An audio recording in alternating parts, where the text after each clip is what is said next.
दोस्तों आईआरसीटीसी की नई वेबसाइट का फाइनल रिव्यू आ चुका है और इसमें आईआरसीटीसी की वेबसाइट में आज पूरा दिन माथापच्ची हो रही है। 10 बजे तत्काल टिकट बुक करने के बाद, 11 बजे तत्काल टिकट बुक करने के बाद जब से ये चर्चा शुरू हुई है कि आईआरसीटीसी की वेबसाइट एक्चुअली में कैसी है, सही है, अच्छी है, बेकार है, एवरेज है या पुअर क्वालिटी की है। क्योंकि मेरे पास ऐसे कमेंट आ रहे हैं कि लोग ये कह रहे हैं कि आईआरसीटीसी की वेबसाइट पुरानी वेबसाइट से भी ज़्यादा बेकार है। एक्चुअली में दोस्तों इतना ज़्यादा हवा बना दिया गया था कि आईआरसीटीसी की जो नई वेबसाइट आएगी उसमें आपको कुछ ही करना ही नहीं पड़ेगा और आपका तत्काल टिकट बुक हो जाएगा। ऐसे कैसे हो सकता है? आईआरसीटीसी की जो वेबसाइट आई है, इस पे लोगों को काफ़ी परेशानी का सामना करना पड़ा है और इसके पीछे कई रीज़न हैं और एक इसका मेन रीज़न है, वो मैं आपको लास्ट में बताऊँगा और आपको डिसाइड करना है कि वो रीज़न है, तो क्या वो 100% सही है या फिर वो गलत है।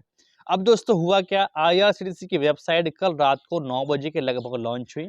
लोगों के दिलों में, दिमाग में ये बैठ गया कि अब तो आईआरसीटीसी के अंदर तत्काल टिकट निकालना बिल्कुल आसान हो जाएगा। जिस तरीके से 1 महीने से हर तरफ से बड़े-बड़े न्यूज़ मीडिया, छोटे-छोटे यूट्यूब चैनल्स और यहाँ पर न्यूज़ और नोटिफ़िकेशन के ज़रिए ये बताया जा रहा था कि आईआरसीटीसी के अंदर तत्काल टिकट बुकिंग की क्षमता को 1.5 लाख पर मिनट कर दिया गया है।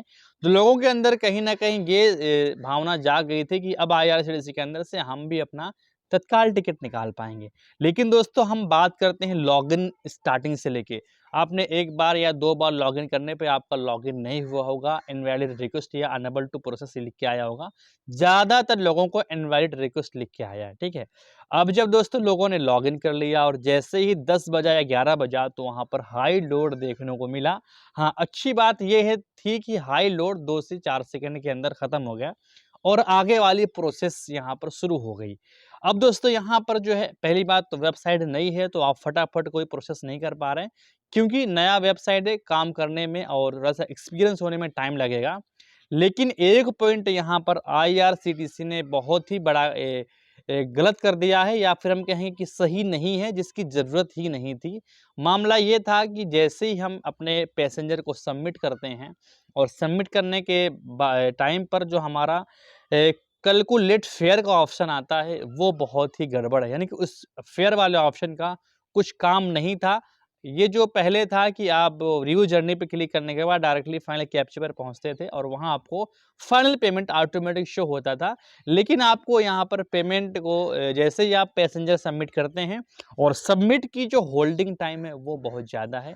यानी हम एक्सपेक्ट कर रहे थे कि होल्डिंग टाइम घटेगी लेकिन ये 10 से 45 से लेके 55 सेकंड होल्डिंग टाइम इसका है और यहाँ पर होल्डिंग टाइम नहीं घटा है। और होल्डिंग टाइम के बाद कैलकुलेट फेयर करना है।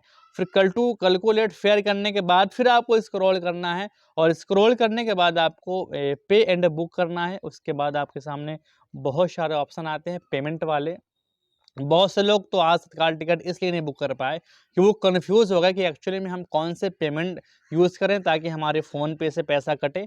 ये सब चीज़ें प्रॉब्लम देखने को मिली और जो सबसे बड़ी बात है आईआरसीटीसी के अंदर जो तत्काल टिकट नहीं बुक हुआ और हाई लोड का प्रॉब्लम आया, तो मेरे कमेंट में कुछ लोग ऐसा दावा कर रहे हैं और ये बहुत ही बड़ा दावा है कि आईआरसीटीसी की वेबसाइट को अपडेट होने से पहले ही इल्लीगल तरीके से तत्काल सॉफ्टवेयर अपडेट हो चुका है। अब लोगों के दिमाग में ये था, हमारे दिमाग में ये था कि जो नई वेबसाइट आएगी उसमें इल्लीगल तरीके से स्क्रिप्टेड बुकिंग यहाँ पर नहीं हो पाएगी। एआई एंटी बॉट सिस्टम काम करेगा। लेकिन लोग ये दावा कर रहे हैं कि तत्काल टिकट की बुकिंग के टाइम पर अभी भी तत्काल सॉफ्टवेयर आईआरसीटीसी पर भारी हो रहा है और आईआरसीटीसी की नई वेबसाइट का पूरा फ़ायदा उठा रहा है तत्काल सॉफ्टवेयर वाला।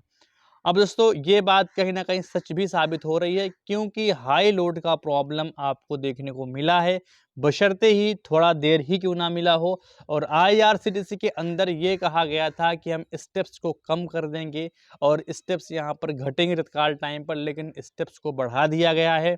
आप यहाँ बुक नाउ पे क्लिक करते हैं, आपके सामने एग्जिटिंग पैसेंजर, न्यू पैसेंजर का ऑप्शन आता है। उसके बाद आप 1 से 1 मिनट तक लगभग होल्डिंग टाइम है। उसके बाद आपका कैलकुलेट फेयर ये स्टेप बढ़ा हुआ है। इस फेयर का कुछ काम नहीं था, आपको फाइनल में फेयर दिखाना चाहिए था और वहाँ से डायरेक्टली आपको पेमेंट करवाना होना चाहिए था, आसान से कुछ पेमेंट ऑप्शन रखने चाहिए थे, लेकिन यहाँ पर पूरे का पूरा पहाड़ पड़ दिया है 2 से लेके 20 तक का। पेमेंट में कन्फ्यूज़ हो रहे हैं लोग, गलती से भी कुछ पेमेंट अगर यहाँ पर कोई और ऑप्शन दब रहा है, तो बैक का तो ऑप्शन होता नहीं है और यहाँ पर आपका टिकट फ़ेल्ड हो जाता है। और यही हुआ है आज की तत्काल की टिकट के टाइम पर लोगों का तत्काल टिकट आज भी नहीं बुक हुआ।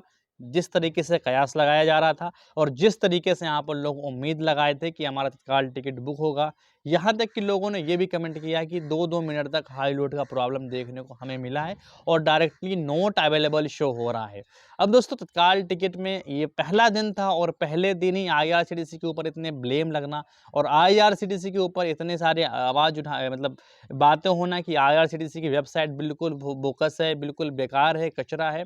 लेकिन हमारा सजेशन ये है कि अभी इसका बीटा वर्ज़न लॉन्च हुआ है, इसका टेस्टिंग चल रहा है, इसमें अपग्रेड किए जाएँगे। जो-जो चीज़ें आज आपको देखने को मिली हैं, हो सकता है आने वाले टाइम पर वो चीज़ें फिक्स की जाएँगी।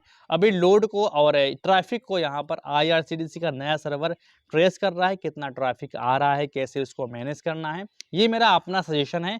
लेकिन जो वेबसाइट बनाई है, वो बड़ी गज़ब की और बहुत ही इंटरफ़ेस बहुत ही अच्छा है उसका, लेकिन सर्वर को अपग्रेड करने की ज़रूरत बहुत है। आईआरसीटीसी का जब तक सर्वर मज़बूत नहीं होगा, तब तक आईआरसीटीसी में यही रोना रहेगा कि हाई लोड का प्रॉब्लम, पेमेंट के बाद यहाँ पर पेमेंट प्रोसेस का प्रॉब्लम, फाइनल में तत्काल टिकट नहीं बुक होगा।